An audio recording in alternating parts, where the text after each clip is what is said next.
Hi everyone, it's Lindsay and I want to share a video tutorial today with you guys about ink mixing.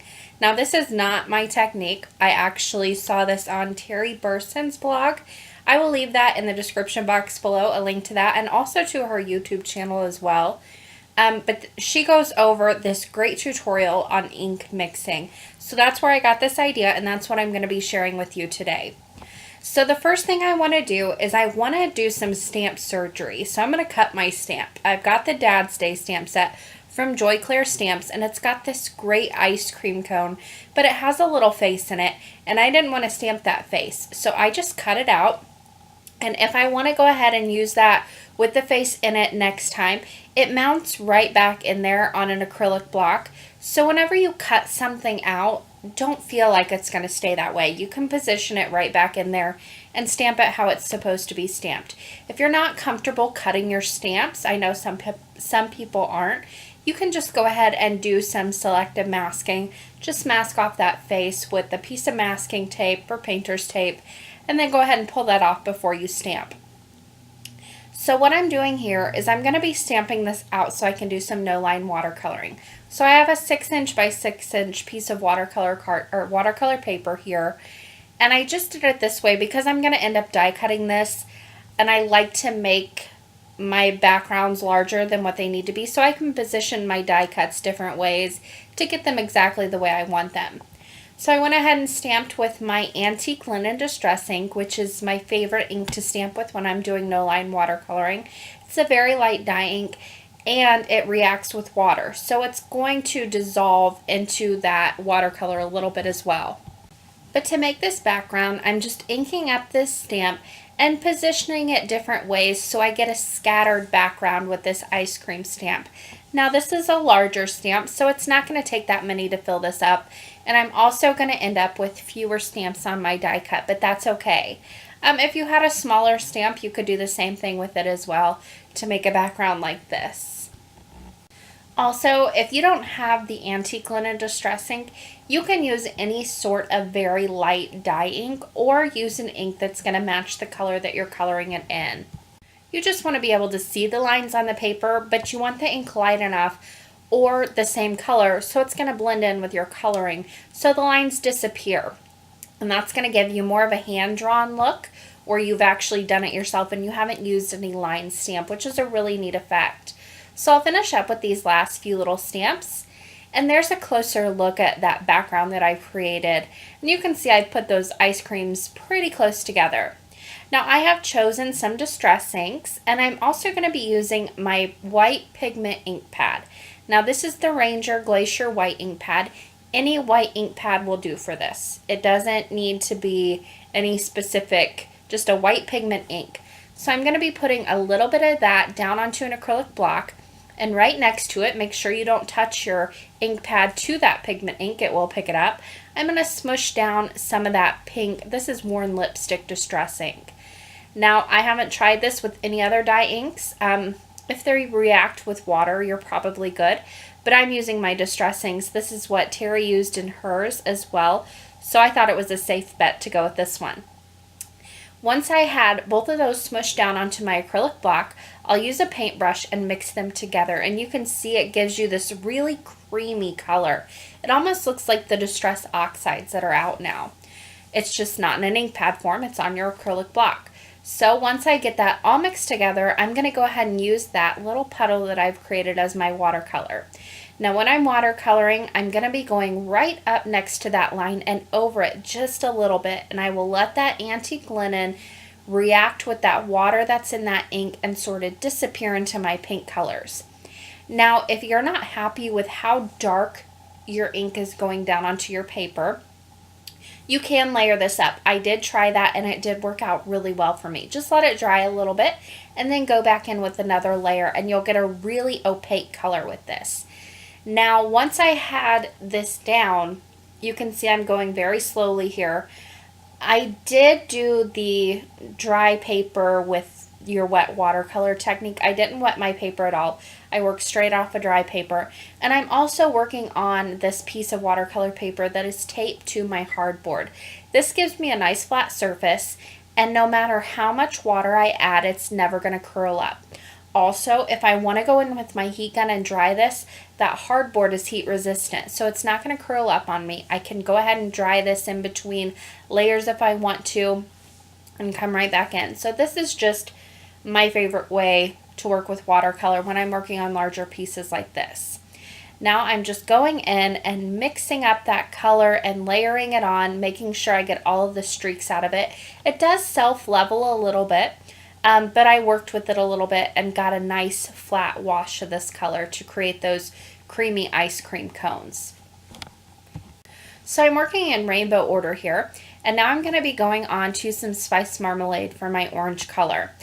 Now again, I'm going to put down that dye ink, which is my distress ink, and the spice marmalade, and then I put just a little bit of the white pigment ink and then 2 squirts of water from my spray bottle and mix that together. And now I've got this really orange, it looks like those push pops that I used to eat when I was a kid. That's the color it reminds me of. So I love it. But I'm going to go ahead and use that now, and I'm working in rainbow order here. So I'm going to go right next to that pink and fill in my next ice cream cone. And again, going right up against that line, slightly right on top of it, not too much over it, and let it blend with that orange color and really just take away all those stamp lines that I've created. Now once I'm done with my colors, I am wiping up my acrylic block each time.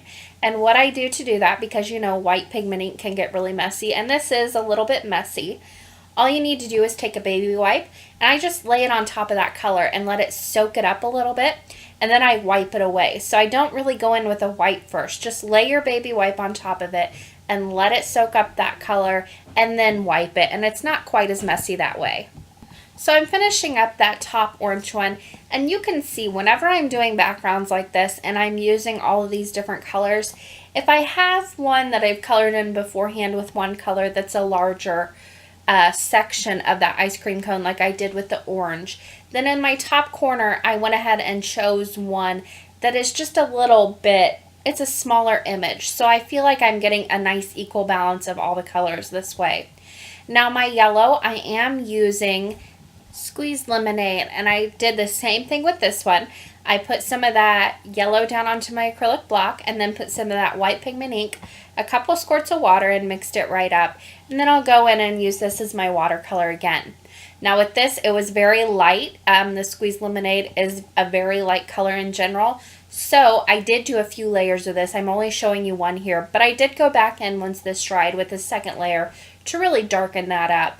Now, again, whenever you are smushing these down into your acrylic block, do not let your distress ink pad touch that pigment ink.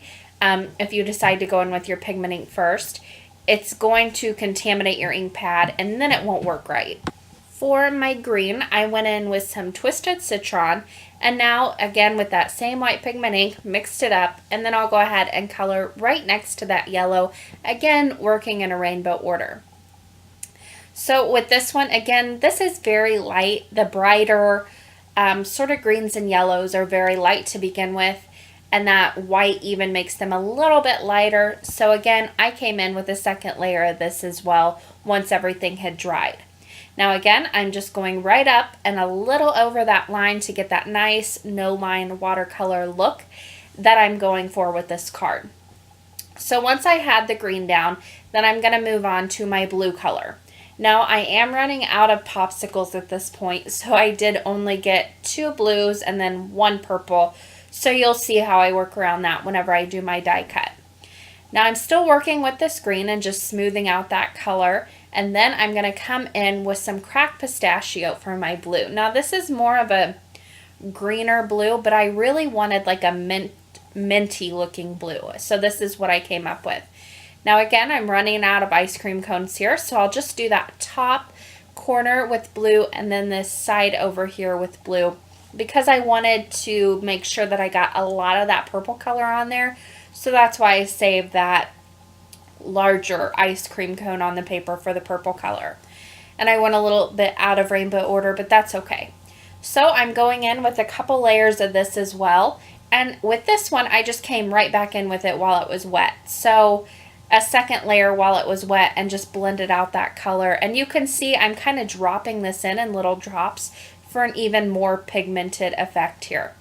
So finally, for my purple, I used Dusty Concord, and this really lightened up. Once I smooshed it down onto my acrylic block, I was a little nervous. It was looking very dark, but once I mixed it up with that white pigment ink, it turned out beautiful and creamy, and it worked well for this scene that I was creating. So I'll finish in this one last little ice cream cone that I have here. And again, this one didn't need a second layer, so I just did one layer of the ink with that. So the last thing left to do was all of the popsicle sticks. Now I saved this for last because I only wanted to mix this color up one time, and I wanted to use the same color all the way across for every single one of the little sticks so they would all match. So I mixed up some of that same white pigment ink that I've been using, and I mixed up a little bit of Vintage Photo Distress ink, and that really lightened up. You can see how much it lightened up, and it turned out the perfect shade for those popsicle sticks. And then I'm just quickly filling those in. I did make sure that my ice cream cones were dry before I did this, because if you touch that Distress ink to any wet Distress ink on those upper ice cream cones, it's going to start mixing and it will start bleeding into each other, and it's not a pretty look. So for all my die cutting, I use this Tonic Studios mixed rectangle die set. It's got some scallop rectangles and it's got some straight edged rectangles, and they all kind of just fit together very beautifully. So I die cut a sentiment panel, and I did use watercolor paper. I wanted my white colors to match on this, and my white cardstock just does not match my watercolor paper. So I went ahead and stamped the Hello Sentiment from Hello Sentiment stamp set right onto that panel, which is watercolor paper with Versamark ink. And then I'll go ahead and sprinkle on this glitter gold embossing powder. I think it's Gold Sparkle or something from Wow Embossing. And once I had that all said and done, it kind of looked off because I had this gold sentiment, which is beautiful and I love it, but it just kind of didn't go with the rest of the card. I went with craft mats for all of my other things. For the ice cream cones, which I die cut with the scalloped rectangle die, and then I used a craft mat for that sentiment. So in order to tie in that sentiment, what I decided to do was add some gold sequins, which you'll see in a moment. But the first thing I did was go ahead and layer all of these up right on top of each other. I did pop the sentiment up with some fun foam, just for a little dimension. And then I placed all of these panels right on top of an A2 top folding card base. I added those few gold sequins to kind of pull in that sentiment and make it all look cohesive, and that finished off the card for today. I hope you guys enjoyed this video tutorial. And again, I'm going to link Terri's blog and her YouTube channel down below, so go check out her original tutorial because it's awesome and it gave me this great card. And as always, I'm going to leave you guys with a few pictures of this finished card.